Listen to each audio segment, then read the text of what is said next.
নমস্কার, আমি সহেলি। ST simple লাইফস্টাইলে আপনাদের সকলকে স্বাগত জানাই।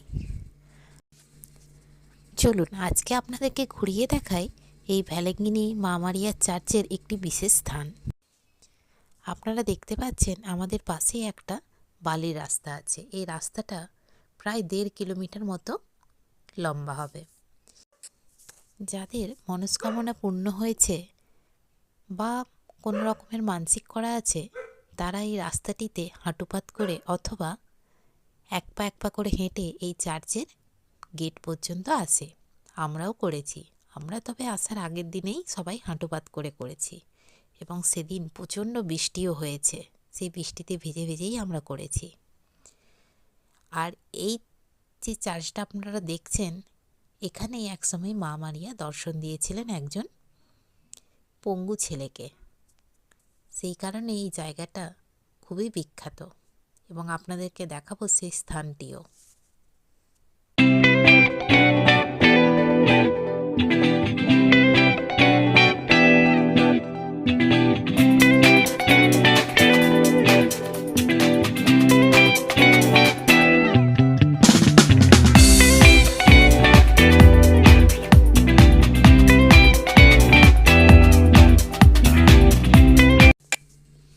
চার্চের ভেতরে আপনারা হয়তো দেখতেই পাচ্ছেন, আমি যে বললাম যে মা মারিয়া এখানে একটি পঙ্গু ছেলেকে দর্শন দিয়েছিল, সেই ঘটনাটাই এখানে মডেলের আকারে তুলে ধরা হয়েছে।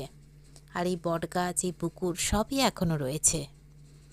আর পুকুরটিকে এখন একটি কুয়োর আকার নিয়ে ছোট করে দেওয়া হয়েছে। আপনাদেরকে যেটা দেখাচ্ছি এটাই সেই কুয়োটা। আগে এটা পুকুর ছিল এবং এখানে একটা লাইটিং দিয়ে মা মারিয়ার মূর্তি ভেতর থেকে দেখা যায়। খুবই সুন্দর পরিবেশ এখানে।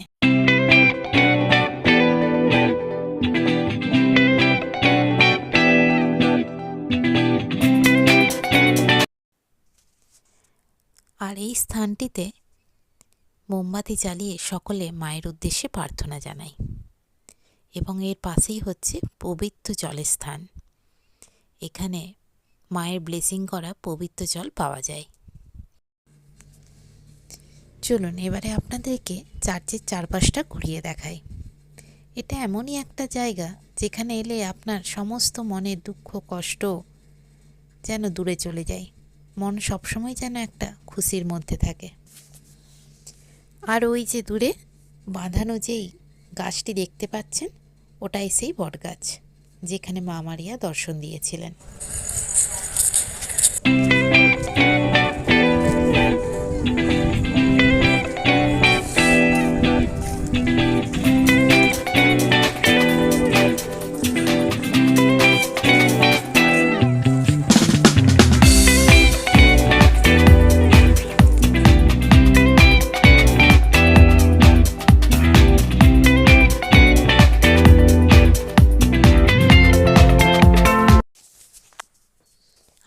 পরের দিন সকালবেলা সকাল 6টার মিশা করে আমরা বেরিয়ে পড়েছি মাছ কিনবো বলে মোহনার দিকে।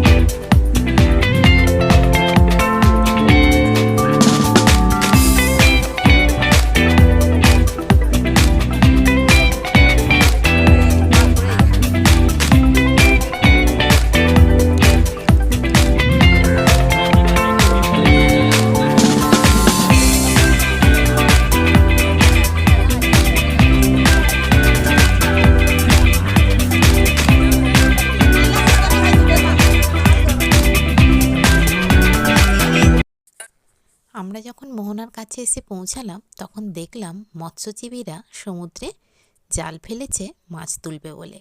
তো আমাদেরও দেখে খুব ভালোই লাগলো এবং জালে যেসব মাছ উঠলো সেগুলোর মধ্যে প্রায় সব মাছই ছিল জ্যান্ত। আর সামুদ্রিক মাছ আমি তো এই প্রথম জ্যান্ত দেখলাম। দেখছেন তো মাছগুলো কেমন লাফাচ্ছে। আর যে চিংড়িগুলো ছিল সেগুলোও ছটপট করছে। দেখে তো খুবই ভালো লাগলো।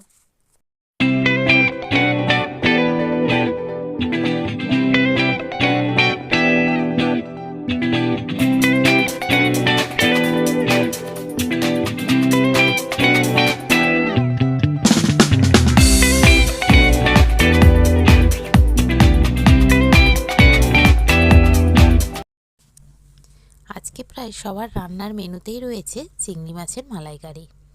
আমাদেরও রান্নার মেনুতে চিংড়ি মাছই হবে, তবে চিংড়িটা মোহনা থেকে নিইনি, ওখান থেকে বেরিয়ে বাজারে যেয়ে চিংড়ি মাছ কিনে নিয়ে এসে এখন রান্না হচ্ছে। আর এই রান্না করতে আসলেই খুবই মজা হয়।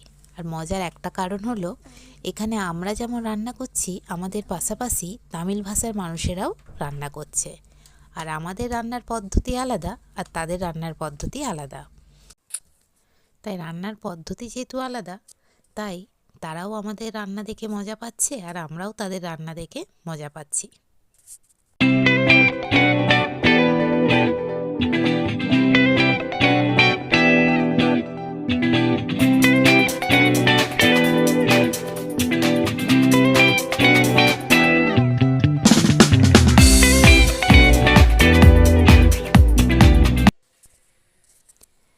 এখন সন্ধ্যাবেলায় মা আর বেরোয়নি, বাবাকে নিয়ে চলে এসেছি আমরা চার্চের স্টলে।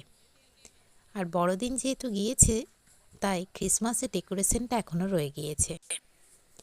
আর এই স্টলে বিভিন্ন রকমের মা মারিয়ার মূর্তি, যিশুর মূর্তি, মোমবাতি স্ট্যান্ড, রিং, অনেক কিছুই খুবই ভালো ভালো জিনিস পাওয়া যায়।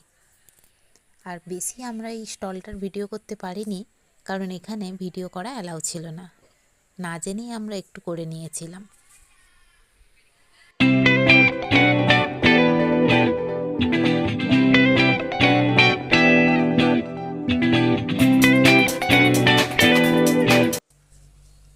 পরের দিন পন্ডিচেরি ঘুরতে যাওয়ার জন্য বাস রিজার্ভ করা হয়েছে।